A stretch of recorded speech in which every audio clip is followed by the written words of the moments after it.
Klodian Kulla, nipi i Nehat Kullës, është gjetur I pajet në fshatin Klos në rrugën e Arbrit. Policia thot se 39 vjeçari dyshohet të jetë hedhur nga ura rreth 160 metra e lartë gjatë mbrëmjes së të hënës, rreth orës 23:40. Trupi I pajet u nxor nga humnera pas disa orësh kërkimi nga shërbimet e zjarrfiksve, forcave shqiponja dhe policisë së Burrelit. Ende nuk dihen rrethanat e ngjarjes, ndërkohë që policia po bën ekspertizën në Tiranë nëse e ka kryer vetvrasje apo është vrar. Kujtojmë se Nehat Kulla, I cili ndoroi jetë në 2020-ën, një vit pasi doli nga burgu, njej me Novkën Gjenerali, dhe se në vitin 97 drejtonte një prej bandave më famkeqe të Tiranës. Kulla ka shlyer në burgun e Fushkrujës dënimin 20 vjeçar për vrasjen e Alim Gjuzit në vitin 1998 në Golem. Shoferi I ish ministri të brendshëm Halit Shamata.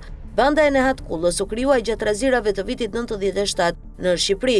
Ai së bashku me familjarë e miq të tij mbajtën të paprekur repartin e Xhenios, ndër të vetmit të padëmtuar gjatë sulmeve.